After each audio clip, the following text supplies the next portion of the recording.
എല്ലാവർക്കും നമസ്കാരം. Ground Hoeg day എന്ന ടൈം ലൂപ്പ് മൂവിയെ കുറിച്ചാണ് ഞാൻ നിങ്ങളോട് സംസാരിക്കാൻ പോകുന്നത്. ടെലിവിഷൻ വെതർമാനായിട്ട് വർക്ക് ചെയ്യുന്ന ഫിൽ കോണേഴ്സ് ഒരു ദിവസം ടൈം ലൂപ്പിൽ പെട്ടുപോവാണ്.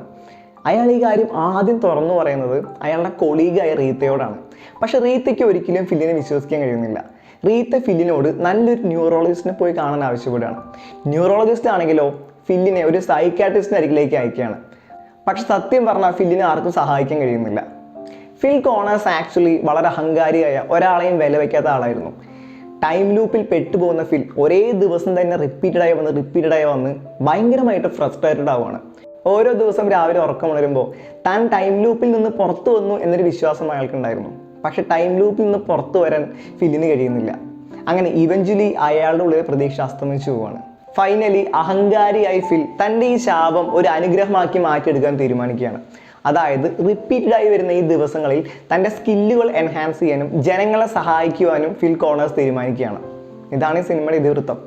വളരെ എൻഗേജിങ് ആയി പോകുന്ന ഒരു ഫീൽ ഗുഡ് മൂവിയാണ് ഗ്രൗണ്ട് ഹോഗ് ഡേ. ബിൽ മറിയാണ് ഫിൽ കോണേഴ്സ് ആയിട്ട് അഭിനയിച്ചിരിക്കുന്നത്.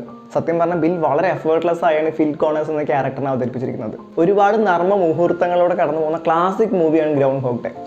ടൈം ലൂപ്പ് മൂവീസ് നിങ്ങളുടെ ഫേവറേറ്റ് ജോണർ ആണെങ്കിൽ you shouldn't miss this one. സിനിമ കാണാൻ താല്പര്യമുള്ളവർ സിനിമ കാണുക, നിങ്ങളുടെ അഭിപ്രായം കമൻറ്റ് ചെയ്യുക. ഈ വീഡിയോ എന്തായാലും ഇവിടെ അവസാനിക്കുകയാണ്. അടുത്ത വീഡിയോയിൽ നമുക്ക് വീണ്ടും കാണാം. Bye bye.